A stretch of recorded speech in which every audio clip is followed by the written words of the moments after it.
Nobody could tame the Alpha King's beast. Then the Wolfless Omega did something shocking. They say he tore out the throat of the last Duchess who wore red, Marigold whispered, trembling. Don't be daft, Celia murmured, grinding herbs. He merely broke her necklace. The pearls choked her. Is there a difference, Wolfless? Marigold sneered. King Cassian is death-walking. They say the beast has taken his mind. He's calling for a new selection tonight. Not for a bride, but for a sacrifice. Celia stared at the looming obsidian palace. He isn't looking for a sacrifice, she said softly. He's looking for silence. The kingdom of Valerius was a realm governed by the primal law of the throat, bite or be bitten. It was a world of shifting hierarchies, quite literally, where the strength of one's inner wolf dictated everything from employment to marriage prospects. In this society of predators, Celia Stormcrest was a biological error, a wolfless omega. At 22, she was a ghost in the machine. She had never shifted, never heard the growl of an inner beast, and never felt the pull of the moon that turned reasonable men into lunatics once a month. To the pack, she was deaf, mute, and blind to the spiritual frequency of their world. She was a null. But Celia saw things the wolves missed. While the highborn omegas and betas were consumed by posturing, pheromones, and the constant exhausting dance of dominance, Celia observed the micro-expressions of the powerful. She worked in the lower apothecary of the Valehaven sector, mixing poultices for wounds sustained in dual circles, gashes from claws, bites from lovers' quarrels, burns from silver. She knew the anatomy of the wolf better than they knew themselves. The morning of the selection was grey and oppressive. The air in the market square tasted of ozone and anxiety. "Move, Null!" A sharp voice cut through the damp air, accompanied by a shove that nearly sent Celia sprawling into a crate of turnips. Celia stepped aside, clutching her basket of herbs to her chest. Bianca Valehaven swept past, a vision of predatory perfection. Bianca was the epitome of Valerius beauty. Silver hair that shimmered like moonlight, ice-blue eyes, and a pedigree that stretched back to the first pack. She wore a riding habit of crushed velvet, the color of fresh blood. Flanking her was Nathaniel Blackthorne, the king's royal advisor.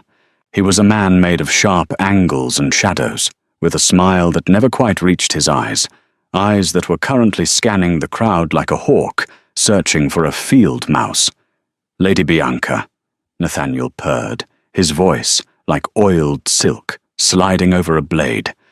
"Your punctuality is noted. Tonight is pivotal. The king's condition has deteriorated faster than the council anticipated." Celia pressed herself against the cold stone of a bakery wall, making herself small. Being invisible was her superpower. "Deteriorated?"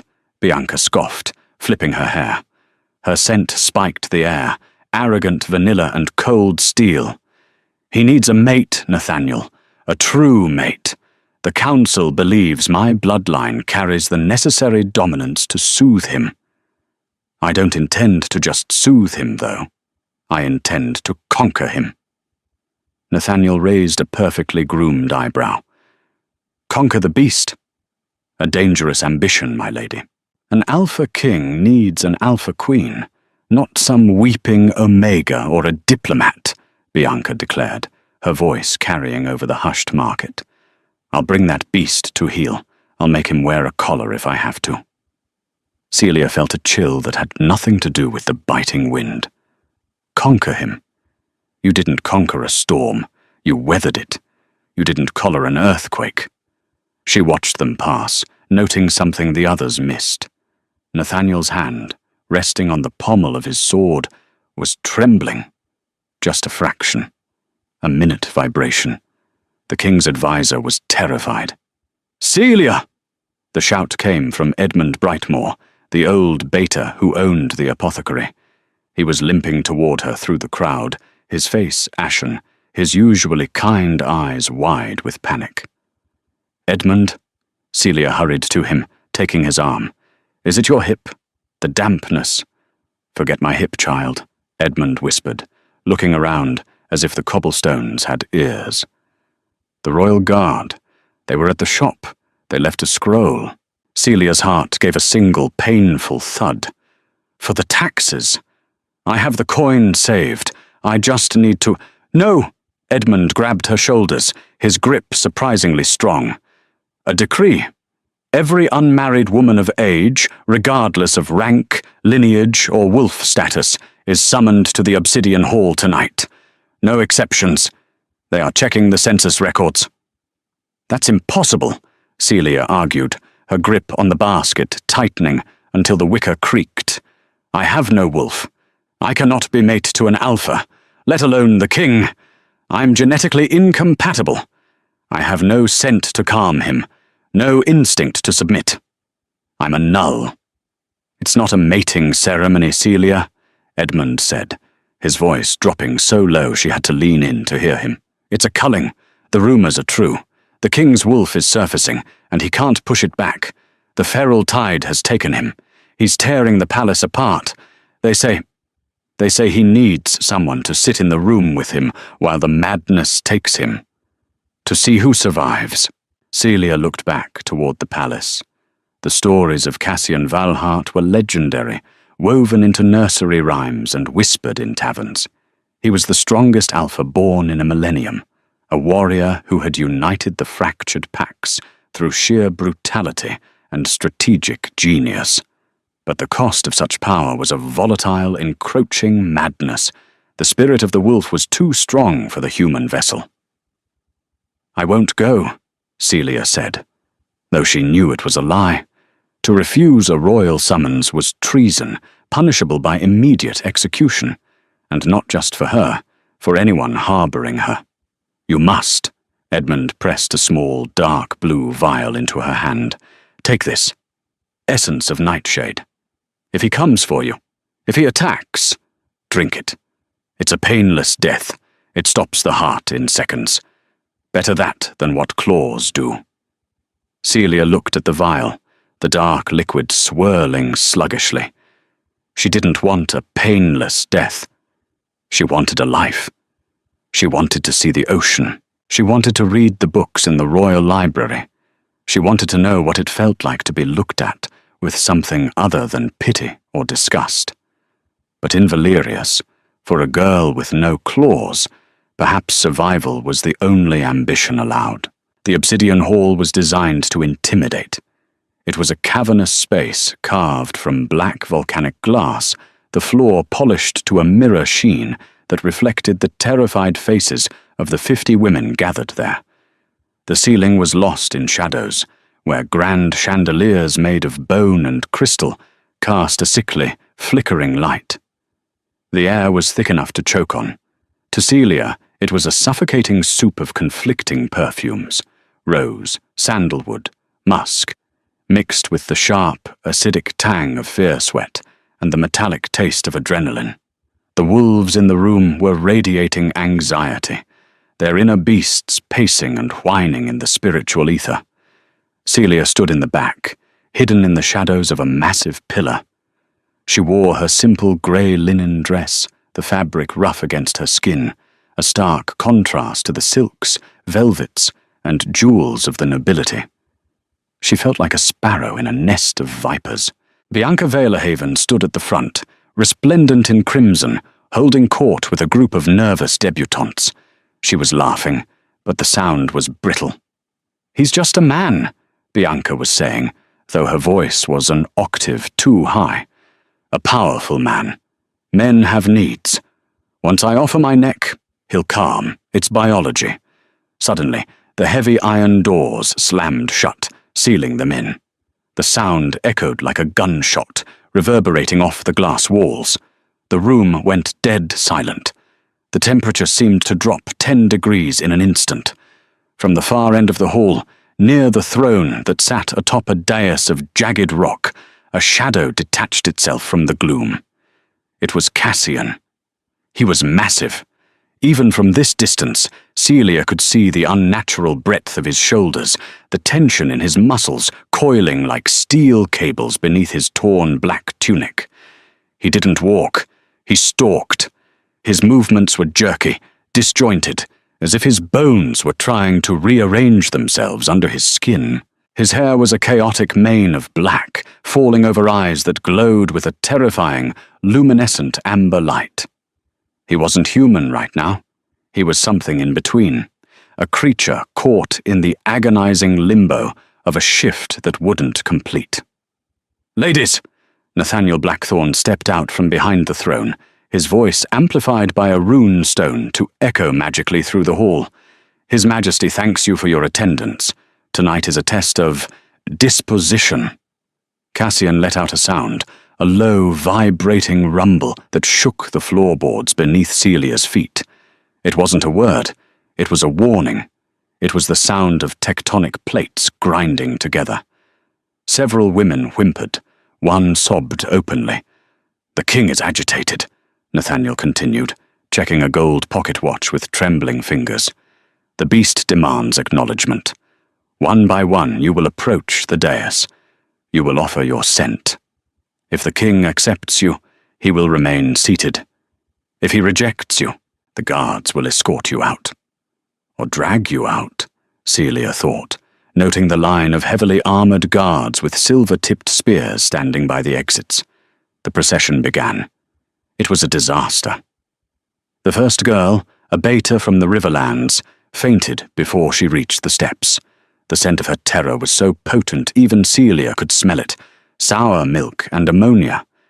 The second, a haughty alpha female, tried to release calming pheromones, a sweet, cloying scent meant to sedate. Cassian reacted instantly. He roared, a sound so loud it shattered a glass goblet on a nearby table, and slammed his fist into the stone armrest of his throne, pulverizing the rock into dust. "Too sweet," Cassian choked out, clawing at his throat. "Lies! It smells of lies!" "Next!" Nathaniel shouted, his composure slipping. Sweat beaded on his forehead. Bianca Veilhaven was next. She straightened her spine, marching up the steps with grim determination. She stopped 5 feet from the king, throwing her shoulders back to expose the pale line of her throat. "Your Majesty," she said, dipping into a curtsy that displayed her cleavage. "I am Bianca, daughter of Lord Veilhaven. My blood is ancient. My wolf is strong." Cassian stood up. He towered over her, at least 6'6" of raw aggression. He leaned down, sniffing the air near her neck. Bianca froze, a smile touching her lips, thinking she had won. She tilted her head further, inviting the bite. Then Cassian recoiled, his face twisting in disgust. "Rot," he rasped, his voice sounding like gravel grinding together. He looked at her as if she were a decaying carcass. "You smell of ambition and rot. You want the crown, not the wolf." He swiped his hand through the air, not touching her. But the wind of the motion sent Bianca stumbling back down the stairs, humiliated and gasping. "Get them out," Cassian growled, clutching his head as if it were splitting in two. He fell to his knees, his back arching grotesquely. "All of them. Too loud. Their blood. It's too loud." "Sire, please," Nathaniel pleaded, stepping forward but keeping a safe distance. "You must choose a stabilizer. The moon is rising. If you shift fully without an anchor, you will destroy the city." "I said out!" Cassian bellowed. His eyes flashed, the pupils blowing wide until the amber was swallowed by black. The transformation was beginning. His fingers lengthened, nails turning to talons that scraped sparks against the stone floor. Pandemonium erupted. The women screamed, scrambling for the doors, tripping over their gowns in a frantic mass of limbs and fabric. The guards struggled to maintain order as the stampede began. Bianca was already shoving others aside to flee, her dominance forgotten in the face of a true apex predator. Celia remained by the pillar. She couldn't move, not because of fear, though she was terrified, but because of what she saw. Cassian wasn't attacking. He had fallen to the floor, gripping the sides of his head, his body convulsing. He wasn't a monster hunting prey. He was a man being eaten alive from the inside out. He was in agony. He was trying to contain a nuclear explosion within his own skin. The hall emptied rapidly until only Nathaniel, a handful of guards, and the king remained. And Celia. "You there, girl!" Nathaniel spotted her grey dress in the shadows. "Run, you fool! He's turning! He'll kill anything that moves!" Celia looked at the exit, where the safety of the cool night air waited. Then she looked back at the king, writhing on the obsidian floor. She thought of Edmund's vial in her pocket. She thought of the Wolfless label that had defined her entire existence, the invisibility, the silence. Nothing to lose, she told herself. And perhaps something to find. She didn't run. She stepped out of the shadows. The silence in the hall was heavy, punctuated only by Cassian's ragged breathing. It sounded like a bellows struggling to fan a dying fire. Every exhale was a growl. Every inhale was a whine of pain. "Leave her!" Cassian groaned, his voice distorted, layering a human baritone over a wolf's snarl. He sensed movement, but his vision was blurred by the blood rage. Fresh meat. Nathaniel looked at Celia, realizing who she was. His lip curled. "The apothecary girl? The null? She's useless, sire. She has no scent to mask yours. She has no wolf to submit to you. She is an empty vessel." "Leave us," Cassian commanded. It took every ounce of his will to articulate the words through a jaw that was aching to reshape itself into a muzzle. "Get out before I kill you all." Nathaniel hesitated, looking between the feral king and the small, fragile woman in the grey dress. A cruel calculation flashed in the advisor's eyes. If the king killed an innocent, wolfless girl, the council would finally have grounds to invoke the Regency Act. They could cage him. They could rule in his stead. "As you wish, your majesty." Nathaniel bowed low. He signaled the guards. "Seal the doors." "No," one of the guards protested. "She'll be torn to shreds." "Seal them!" Nathaniel barked. The heavy boom of the iron doors closing sealed Celia's fate. The lock clicked with a sound of finality. She was alone with the Alpha King. Cassian turned his head slowly. The transformation had halted halfway, leaving him in a grotesque, terrifying purgatory. Veins bulged black against his neck, pulsing with a toxic rhythm. His teeth were elongated, sharp enough to puncture plate mail. He looked at her, expecting to smell the acrid tang of terror that always preceded a kill. He expected the overwhelming stench of hormones, the sharp spike of adrenaline. He smelled nothing. Because she was wolfless, Celia had no scent marker. To a wolf, she was like a void in the air. A blank space. A ghost. "What are you?" Cassian snarled, dropping to all fours and stalking down the dais steps. He moved with a predator's fluidity, his muscles rolling like liquid beneath his skin. Celia didn't back away. She stood her ground, her heart hammering a frantic rhythm against her ribs, but her feet rooted to the black stone. She clutched the vial in her pocket, her thumb rubbing the glass stopper. "I am Celia," she said. Her voice didn't tremble. She wouldn't let it. She spoke clearly, calmly, the way she spoke to spooked horses or wounded children. "Why don't you run?" He circled her, closing the distance. He was huge, the heat radiating from him, scorching her skin. He smelled of campfire smoke, blood, and ozone, the scent of a thunderstorm before it breaks. "Do you want to die, little ghost?" "No," Celia said. She turned with him, keeping him in her sight. "But I don't think you want to kill me," Cassian laughed, a dark, wet sound that raised the hair on her arms. "I want to kill everything.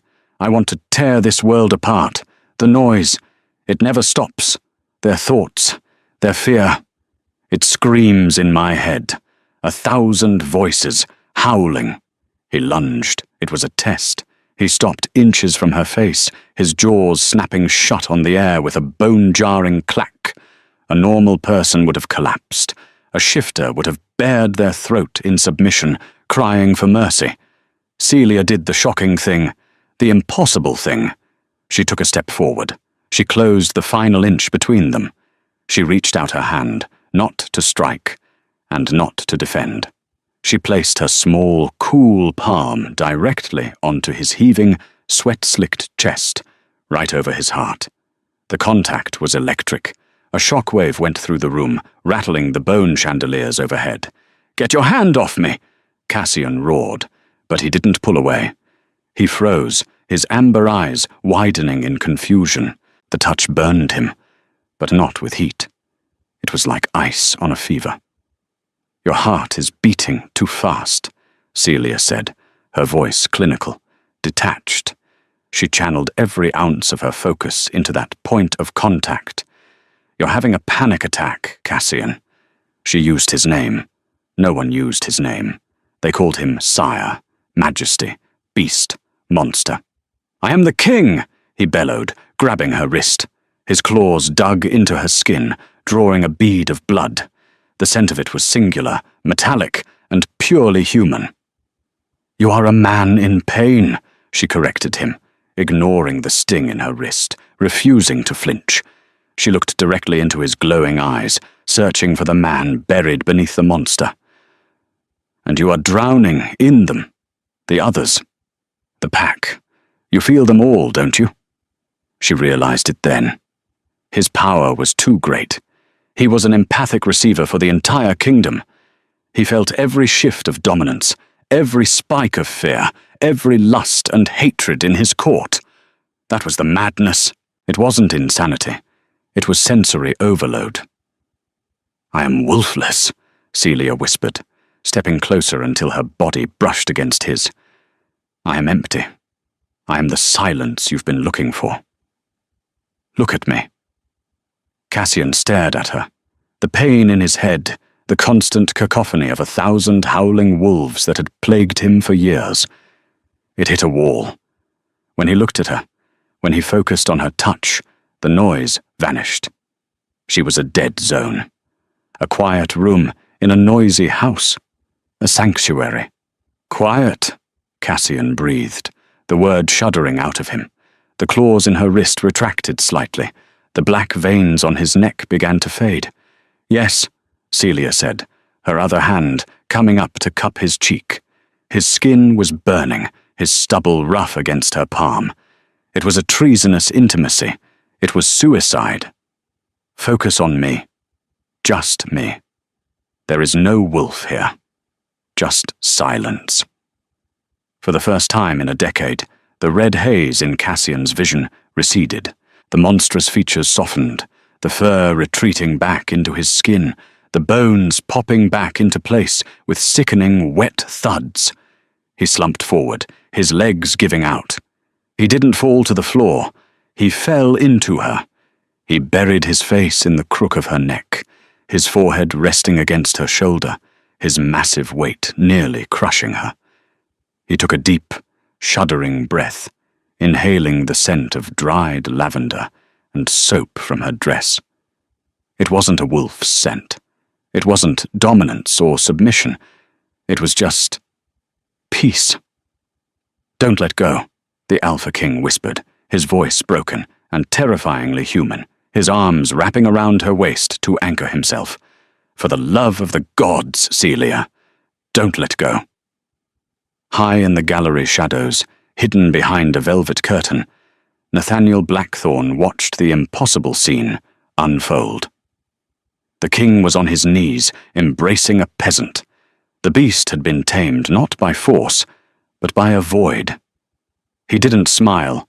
He slowly drew a small, silver dagger from his coat, checking the edge, before slipping it back in. "Interesting," he whispered to the dark. "The monster has found a pet. We shall have to see if she breaks." Celia woke to the smell of rain and expensive wax. She wasn't on her pallet in the back of the apothecary. She was lying in a bed large enough to sleep a family of 4, buried under furs that cost more than she would earn in a lifetime. The ceiling above her wasn't water-stained plaster. It was a fresco of the first hunt, painted in oils that seemed to move in the flickering light of the hearth. She sat up, gasping as memory rushed back. The obsidian hall, the roaring, the silence. Cassian. "You're awake," a deep voice rumbled from the shadows. Celia flinched, pulling the furs up to her chin. Cassian was sitting in a winged armchair by the fireplace, nursing a tumbler of amber liquid. He looked different than the monster on the dais. He was wearing a loose white shirt, unlaced at the throat, and dark breeches. He looked human. Tired, impossibly large, but human. "Where am I?" Celia asked, her voice raspy. "The royal suite," Cassian said, swirling his drink. "My chambers are through those doors. You are adjacent." "Am I a prisoner?" Cassian stood up. The movement was fluid, lethal grace contained in a human frame. He walked toward the bed, and Celia forced herself not to scramble back. He stopped at the footboard, his amber eyes burning with an intensity that made her skin prickle. "You are not a prisoner, Celia Stormcrest," he said, his voice dropping an octave. "You are medicine." He set the glass down on a bedside table with a sharp clink. "For 10 years my mind has been a riot, a constant, screaming storm of other people's emotions, their greed, their lust, their terror. It never stops. It is like being flayed alive, inch by inch, every second of every day." He leaned forward, bracing his hands on the mattress, looming over her. "Until you. When I touch you, it stops. You are a void. A silence so profound it hurts." Celia stared at him, seeing the exhaustion etched into the lines around his eyes. He wasn't a tyrant reveling in power. He was a torture victim. "So I am a tool," she said quietly, "like a poultice for a wound." "A tool implies I have control," Cassian growled softly. "I have no control over this. If you leave, the noise returns. If you leave, the beast takes the throne. So no, you are not a prisoner. But you will never leave this palace again." Celia felt a flash of anger, hot and bright. "That sounds like a prison to me, Your Majesty."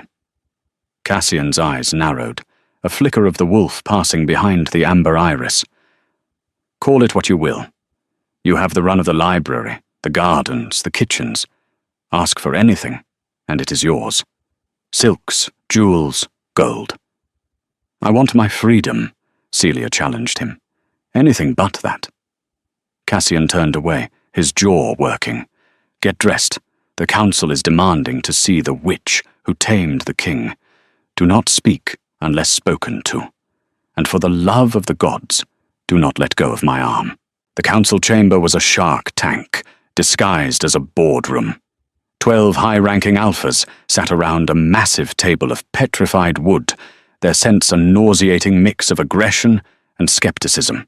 When Cassian entered, Celia on his arm, the room didn't bow.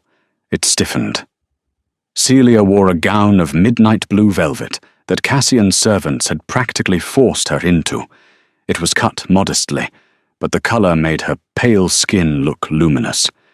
She felt ridiculous, a peasant playing dress-up, but she held her head high. She focused on the rhythm of Cassian's heart beneath her hand, a steady, powerful thrum that kept the chaotic noise of the room at bay. "So this is the creature," Lord Vane, a brutish alpha with a scar running through his left eyebrow, sneered. "A null, a genetic dead end."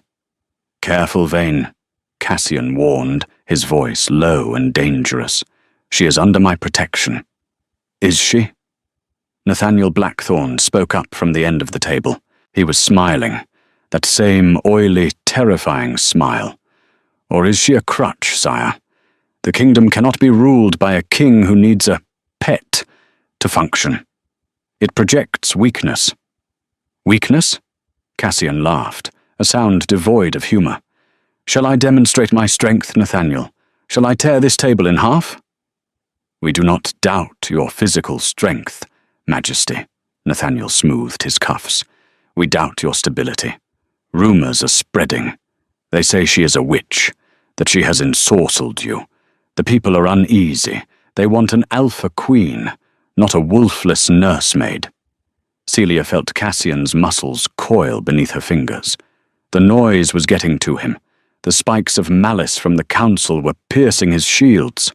She is not a witch, Cassian gritted out, his eyes beginning to glow. She is... I am his anchor, Celia spoke. The room went silent. Wolves did not like being interrupted by prey. Celia stepped forward, though she kept her grip on Cassian's arm tight. You speak of stability, Lord Blackthorn. Before I arrived, the king was tearing the obsidian hall apart. Now he is standing here, listening to your insults without ripping your throat out. I would say that is a significant improvement. Nathaniel's smile faltered for a fraction of a second. Sharp tongue for a null. Better a sharp tongue than a dull mind, Celia retorted. Cassian let out a sound that might have been a chuckle. The tension in his arm eased slightly. Enough, Cassian commanded, regaining his composure. Celia stays. She will attend the Blood Moon Ball by my side. If any of you, or your kin, disrespect her, I will consider it an act of treason, and I will answer it with fire. He turned and marched them out, leaving a stunned silence in his wake. As they walked down the long, drafty corridor, Cassian looked down at her. You shouldn't have provoked him. Nathaniel is a viper. Vipers strike when you hesitate, Celia said, her heart still racing. I know his kind. He deals in fear. If you show him none, he doesn't know what to do. Cassian stopped. He turned fully toward her, lifting his hand to brush a stray lock of hair from her forehead. His touch was tentative, gentle. You are a strange little thing, Celia Stormcrest.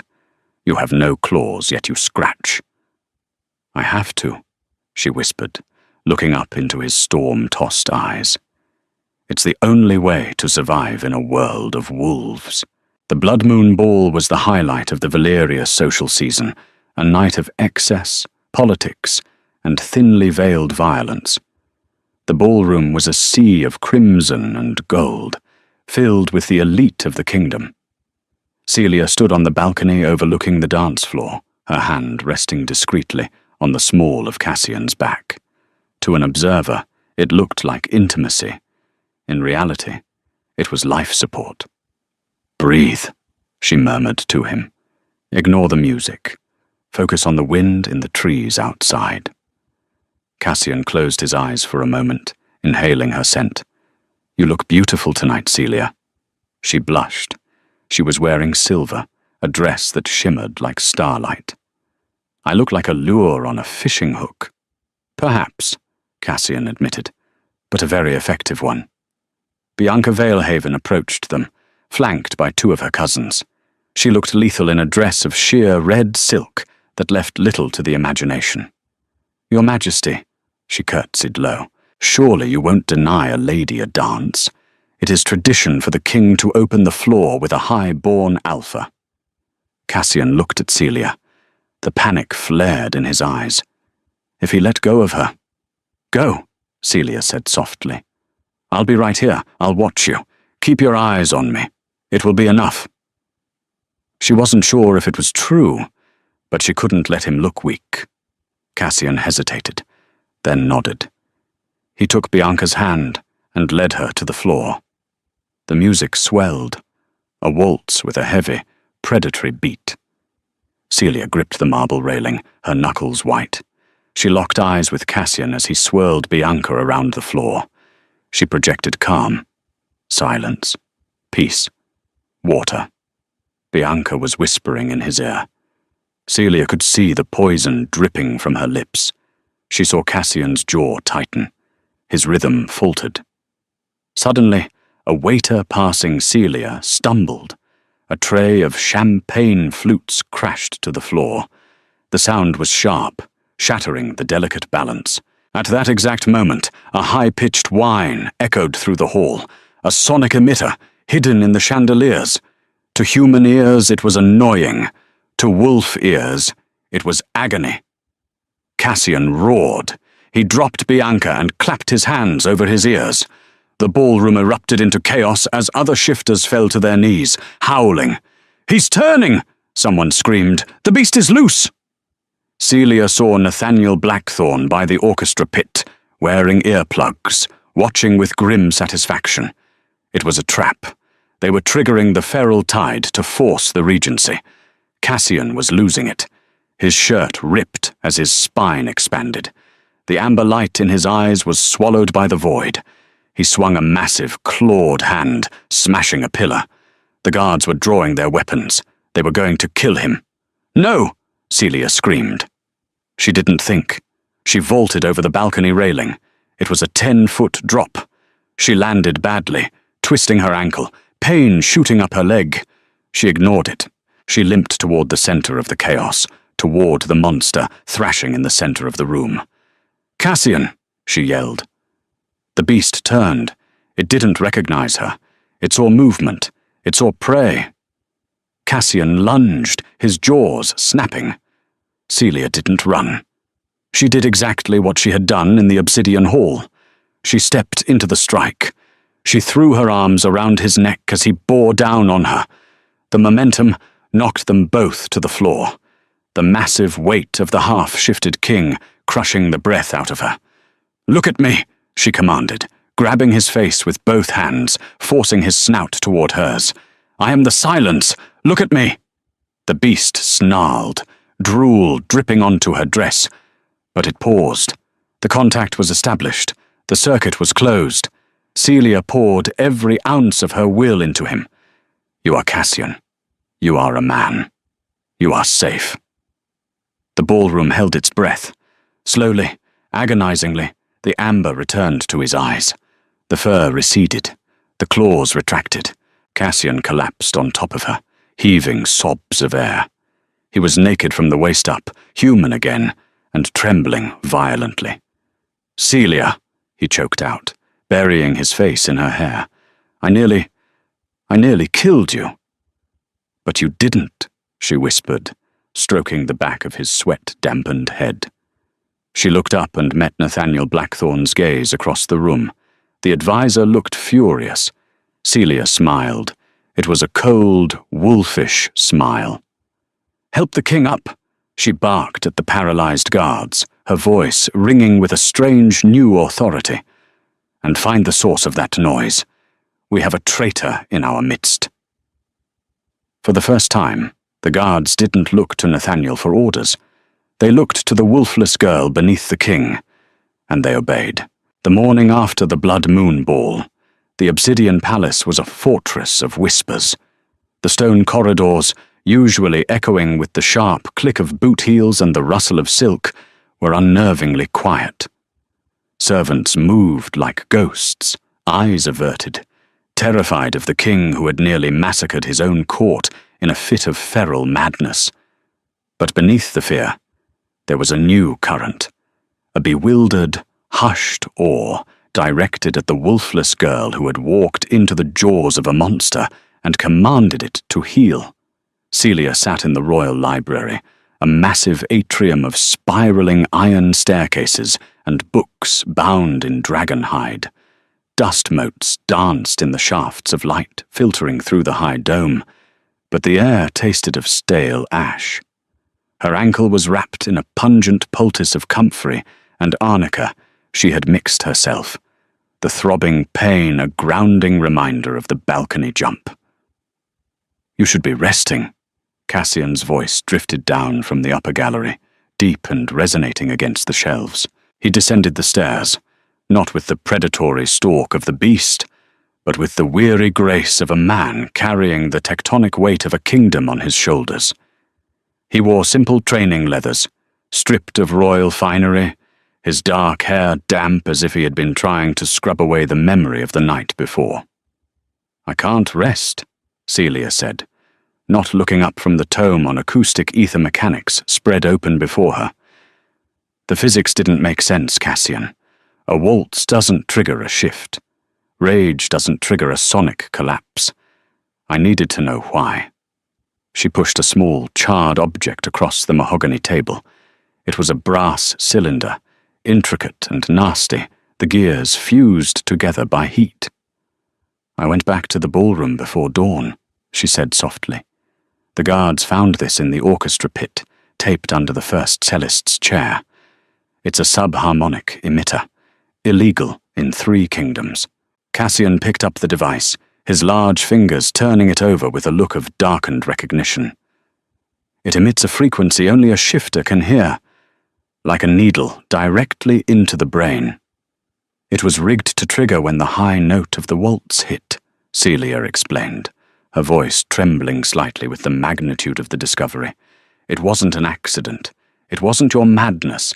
It was an assassination attempt, or worse, an attempt to force you to abdicate by proving you were unstable."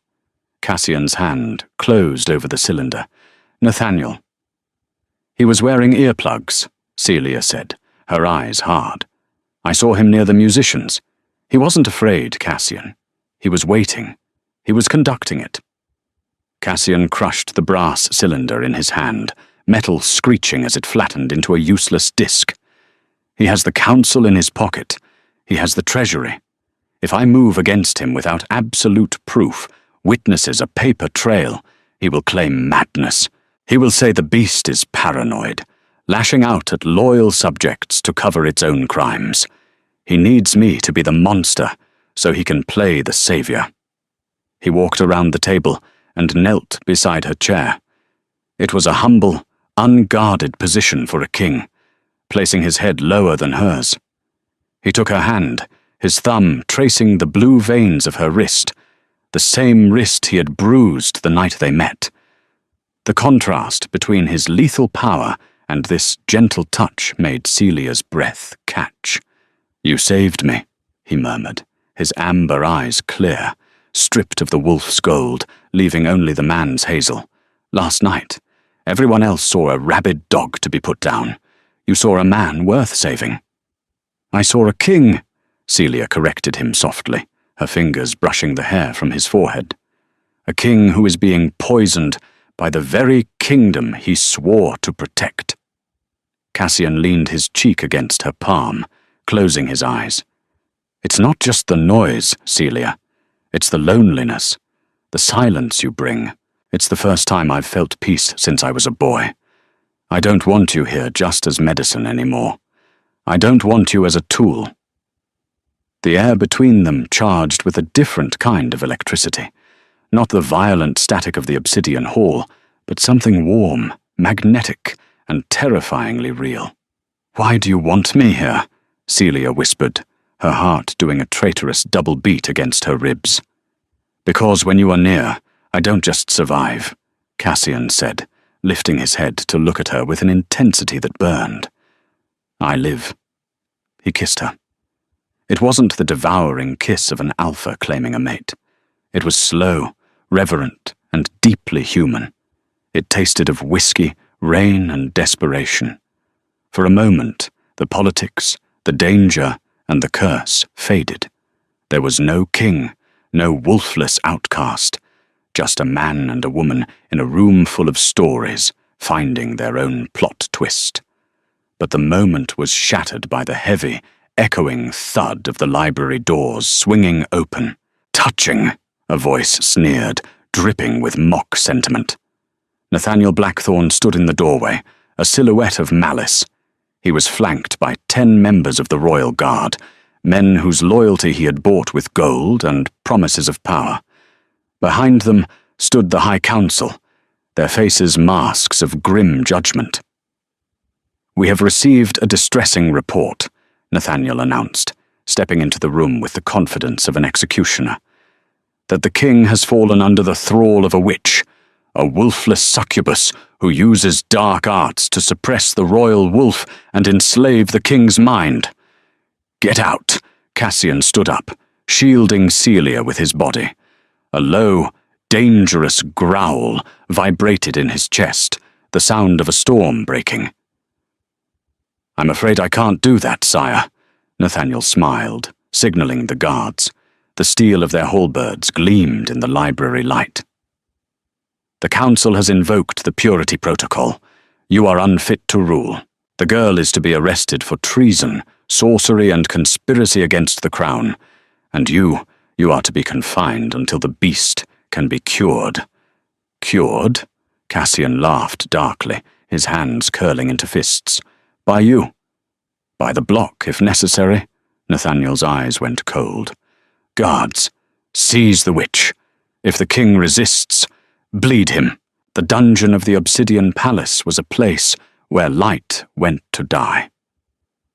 Celia had been thrown into a cell damp with the misery of centuries. They had taken her poultices, her herbs, and her dignity.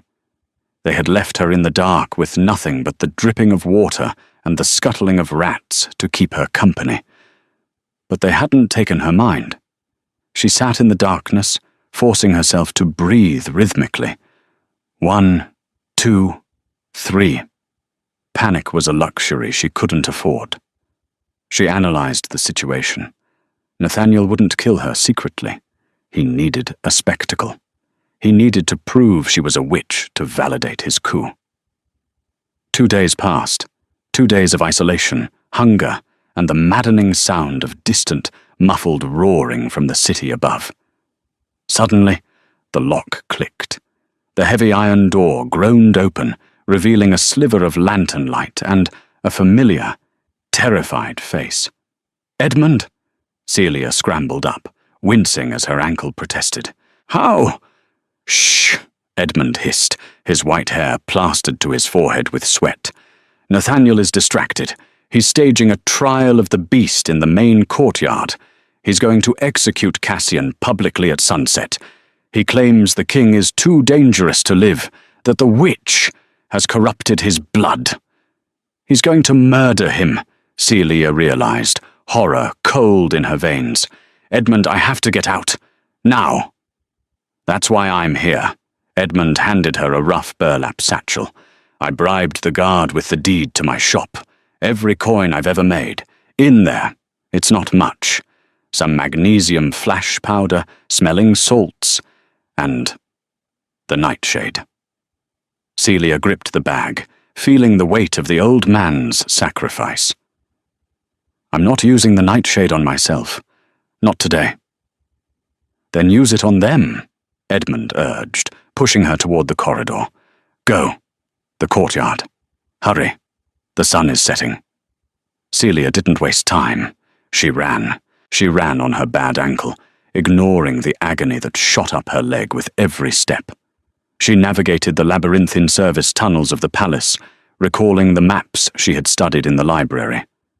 Left at the wine cellar, up the servants' stair, through the colonnade, she burst out into the late afternoon sun, the light blindingly bright after days in the dark.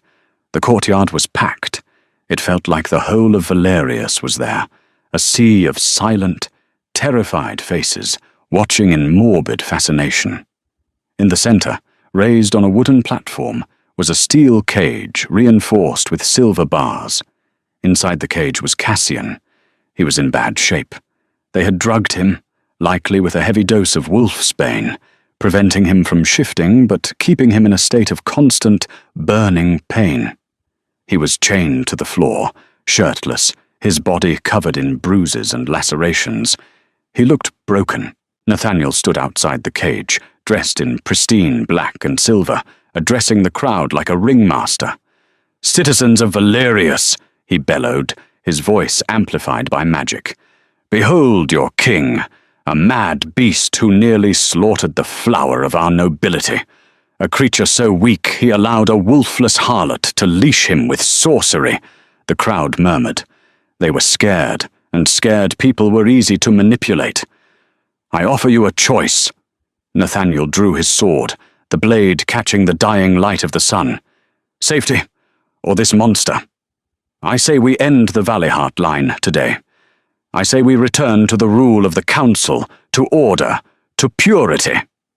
He raised his sword, preparing to thrust it through the bars, straight into Cassian's exposed heart. "Stop!"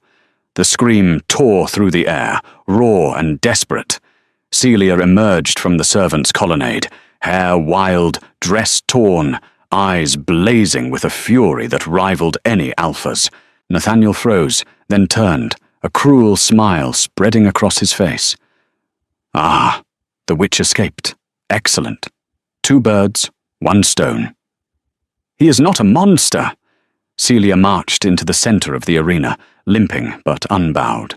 The guards moved to intercept her, halberds lowered. Celia reached into her satchel and threw a handful of Edmund's flash powder at their feet. Boom! A brilliant, blinding magnesium flare exploded. In the confusion, she ducked under the pikes and reached the cage. "Celia!" Cassian rasped, lifting his head.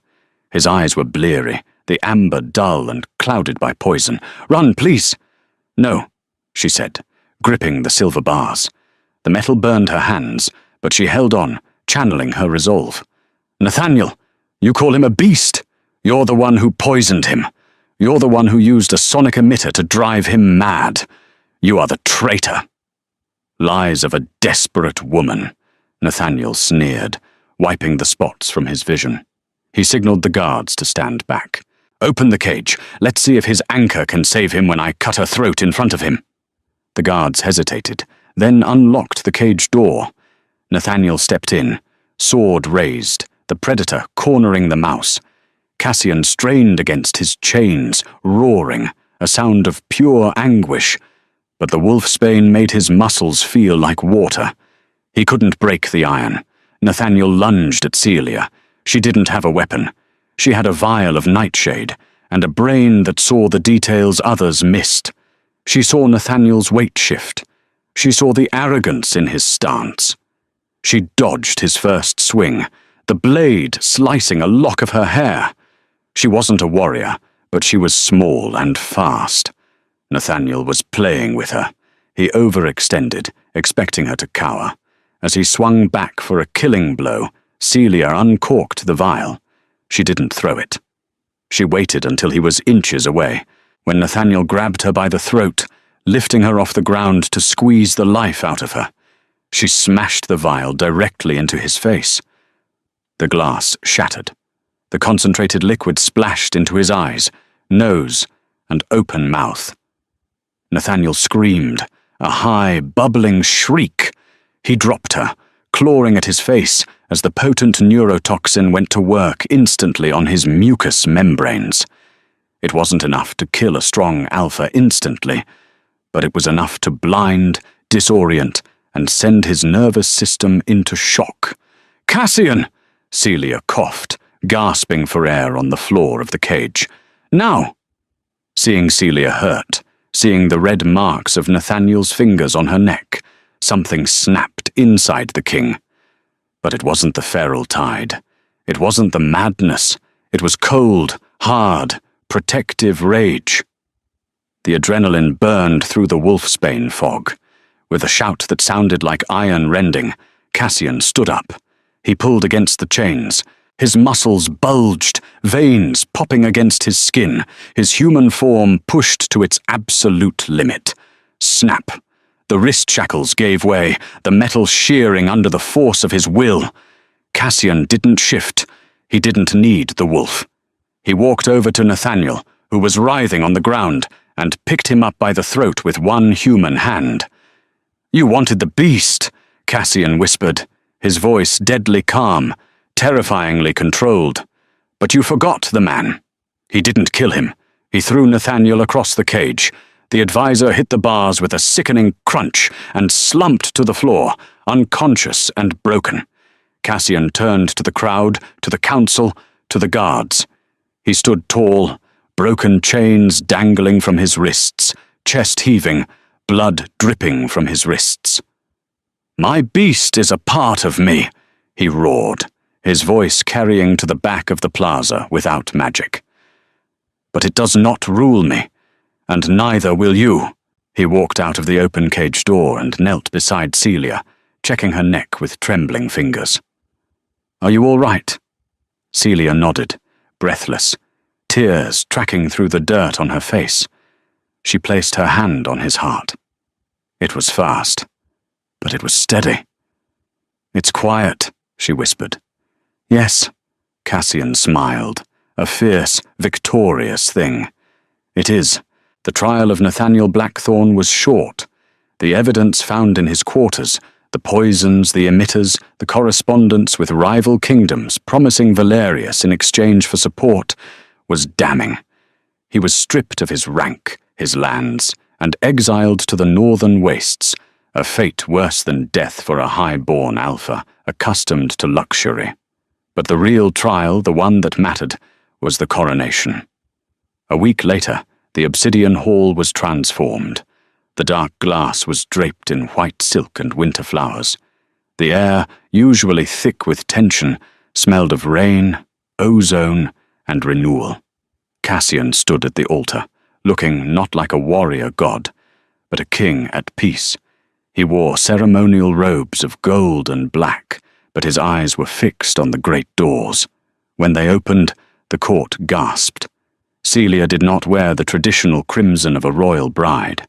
She wore a dress of shimmering, pale grey, the colour of the moon, the colour of a null, the colour of the silence she had gifted him. She wore no family crest, no symbols of a pack. She wore her identity like armour. She walked down the aisle alone. She didn't need a father to give her away. She belonged to herself. When she reached the dais, the high priest, a trembling old wolf who had initially refused to perform the ceremony, held up the crown. "Do you, Cassian Volhart, king of Valerius, take this wolfless woman to be your queen?" "I take Celia," Cassian said, his voice ringing clear, reaching every corner of the hall. "My anchor, my heart, my equal. Without her, I am only half a king. And do you, Celia Stormcrest, take this alpha?" Celia looked at the court. She saw the sneers of the old guard, diminished now. She saw the hope in the eyes of the servants, the betas, and the lower caste wolves who had lived in fear for so long. "I take the man," Celia said, her voice steady. Cassian took the crown from the priest's hands. It was the queen's diadem, a heavy thing of rubies and iron. He placed it on her head. It was heavy, but Celia bore the weight. "Let it be known," Cassian turned to his people, taking Celia's hand and raising it high, "that from this day forth, the value of a citizen is not measured by the strength of their jaw, but by the strength of their spirit. The Wolfless are no longer ghosts. They are us." He kissed her, and the crowd, hesitantly at first, then with growing enthusiasm, began to cheer. It was a sound different from the roar of the pack. It was the sound of a kingdom healing. Later that night, on the balcony of the royal suite, watching the moon rise over a city that was slowly learning to change, Cassian wrapped his arms around Celia from behind. The night was cool, but his warmth was a constant.